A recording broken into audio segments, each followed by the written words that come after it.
Hello everyone. BSc second year के पिछले video तक हमने हेयर के स्ट्रक्चर और डेवलपमेंट के बारे में पढ़ा था। इस वीडियो से हम बात करेंगे structure, types and development of feathers, यानी पंखों की संरचना, उनके प्रकार तथा उसके परिवर्धन के बारे में।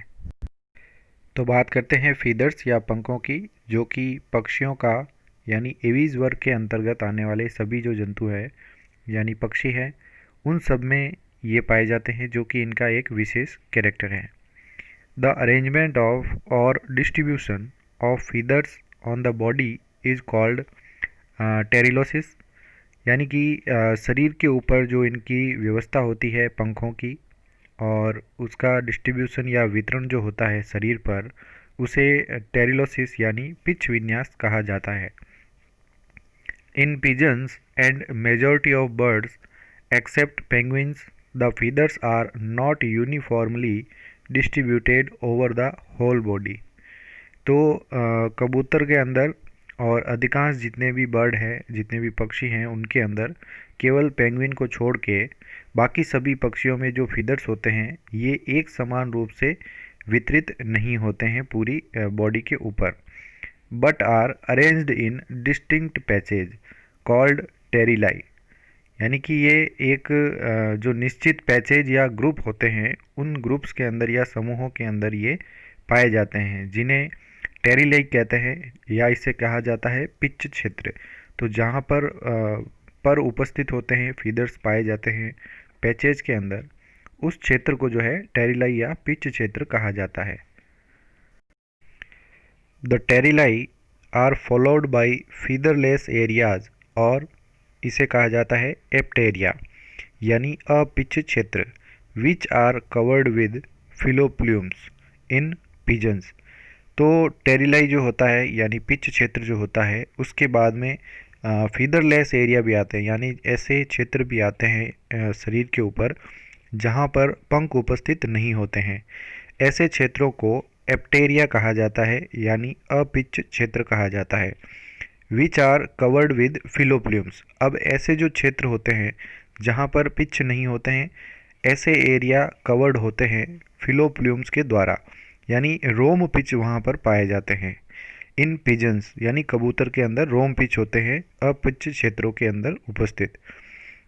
And by down feathers in ducks, जबकि बतख के अंदर इन स्थानों पर यानी अपिच क्षेत्रों में डाउन फीदर्स या कोमल पर उपस्थित होते हैं।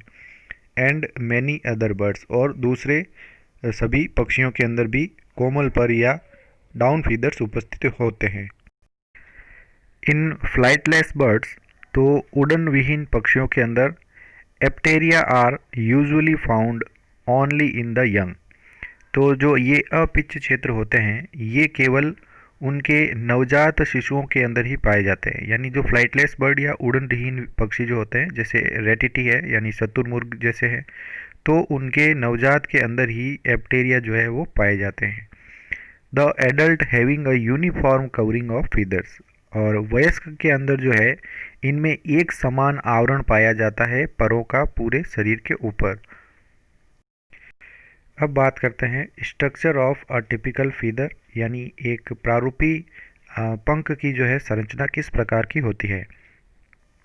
To understand the structure of a feather, a contour feather which occurs on general body, wing and tail can be considered as typical feather.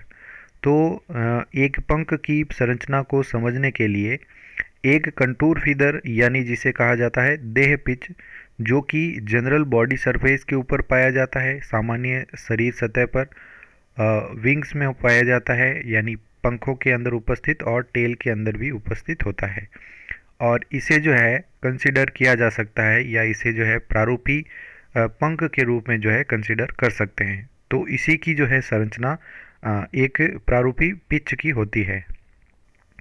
A typical contour feather consist of, तो एक प्रारूपी contour feather या देह pitch के अंदर निम्न भाग होते हैं। पहला आता है अ सेंट्रल एक्सिस, यानी एक केंद्रीय अक्ष, या इसे कहा जाता है मेन स्टेम या मुख्य स्तंभ। तो बीच में जो पार्ट उपस्थित होता है इसे सेंट्रल एक्सिस या केंद्रीय अक्ष कहा जाता है। दूसरा आता है एन एक्सपेंडेड डिस्टल पोर्शन, यानी एक फैला हुआ दूरस्थ भाग, द वैक्सीलम, जिसे कहा जाता है पिच फलक और वेन। तो एक होता है केंद्रीय अक्ष और दूसरा होता है इनमें पिच फलक। तो दो इसके मुख्य भाग होते हैं। तो सबसे पहले हम बात करते हैं फर्स्ट भाग जो है इसका सेंट्रल एक्सिस या केंद्रीय अक्ष के बारे में। The scapus is divided into the basal portion, the calamus यानी पिच वृंत, एंड एन अपर शाफ्ट या कांड इसे कहते हैं, या इसे कहते हैं रैकिस। तो इसका जो मध्य भाग है, केंद्रीय अक्ष जो होता है, ये डिवाइडेड होता है एक आधारी भाग जिसे कैलेमस या पिच वृंत कहते हैं, और एक ऊपरी शाफ्ट होती है जिसे रैकिस कहा जाता है। तो ये दो भागों के अंदर डिवाइड होता है। फर्स्ट जो है वो आता है कैलेमस, या इसे क्विल कहा जाता है, यानी इसे पिच वृंत कहते हैं। The calamus is hollow. तो कैलेमस या पिच वृंत जो होता है ये खोखला होता है, ट्यूबुलर या नलिकाकार, और सेमी ट्रांसपेरेंट यानी अर्ध पारदर्शी ये दिखाई देता है। The base of calamus remains inserted into a pit और फॉलिकल ऑफ द स्किन। अब जो ये कैलेमस का आधार होता है, यानी सबसे निचला भाग इसका, ये धंसा हुआ रहता है एक खड्डे के अंदर, जो कि फॉलिकल या पुट्टक होता है स्किन के अंदर, यानी त्वचा के अंदर। ये भाग जो है इसका आधारी भाग, वो धंसा हुआ रहता है एक फॉलिकल के अंदर। From which non striated muscle fibres pass to the feather and provide movement to each contour feather. और इस फॉलिकल के अंदर से अरेखित जो मसल फाइबर्स या पेशी तंतु होते हैं, ये गुजरते हैं, पंख के अंदर जाते हैं, और ये इसे मूवमेंट प्रोवाइड करवाते हैं, यानी गतिशीलता जो है वो अरेखित पेशियों के द्वारा होती है, और ये प्रत्येक कंटूर फीदर के अंदर उपस्थित होती है। The calamus opens below by a small opening called inferior umbilicus. तो ये जो कैलेमस होता है ये नीचे की ओर खुलता है एक छोटे छिद्र के द्वारा, जिसे इंफीरियर अम्बिलिकस यानी अधोवर्ती पिच छिद्र कहा जाता है। Which receives a small conical nutritive dermal papilla from the dermis. अब इस इंफीरियर अम्बिलिकस के अंदर एक छोटा शंकु आकार का एक जो पोषक डर्मल पेपिला होता है, चर्मीय पेपिला, ये डर्मिस के द्वारा जो बनता है, ये इसके अंदर जो है वो जाता है। The nutrients and pigments are passed through the dermal papilla into the feather. अभी जो पोषक पदार्थ होते हैं और पिगमेंट्स या रंजक जो होते हैं, ये पास होते हैं डर्मल पेपिला यानी चर्मीय पेपिला से होके फीदर या पंख के अंदर जाते हैं, फ्रॉम द डर्मिस। और ये जो आते हैं वो डर्मिस से आते हैं during the development of feather, और ये फीदर या पंख के परिवर्तन के दौरान जो है वो ट्रांसफ़र किए जाते हैं। अनादर पोर, दूसरा छिद्र, कॉल्ड सुपीरियर अम्बिलिकस, जिसे ऊर्ध्ववर्ती पिच छिद्र कहा जाता है, occurs on the ventral side of junction of calamus and rachis. और ये उपस्थित होता है इसके अधर सतह पर, जहाँ पर कैलेमस तथा रैकिस दोनों आपस में संधि करते हैं। तो संधि स्थल पर जो है इस प्रकार का एक सुपीरियर अम्बिलिकस या ऊर्ध्ववर्ती पिच छिद्र पाया जाता है। In flightless birds like cassowary emu and extinct dinornis, the after shaft is as long as main feather from which it arises. तो जो फ्लाइटलेस बर्ड्स हैं, उड़न रहित पक्षी, जैसे कैसोवेरी है, एमू है, और एक्सटिंक्ट हो चुके डायनोरिन्स है, तो इनके अंदर आफ्टर शाफ्ट जो होती है ये इसके मेन फीदर यानी मुख्य पंख के बराबर लंबाई में होती है, जिससे ये बनती है।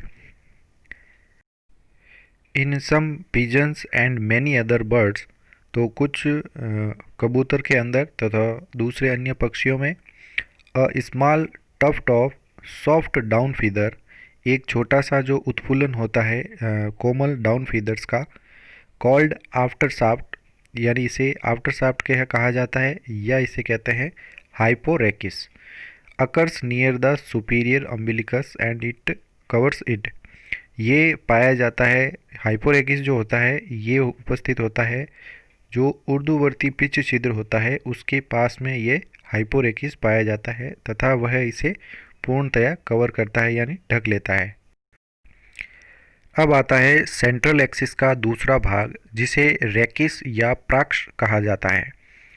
The part of the scapus above the calamus is a rachis.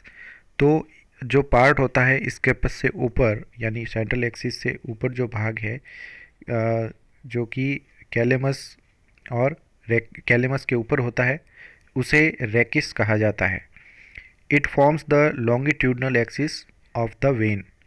ये एक लॉन्गिट्यूडनल एक्सिस यानी लंबवत अक्ष बनाता है वेन के साथ में। इट इज़ सॉलिड, यह सॉलिड होता है, ठोस होता है। ओपेक होता है यानी अपारदर्शी होता है। रफली क्वाड्रेंगुलर यानी लगभग ये चतुर्भुजाकार दिखाई देता है।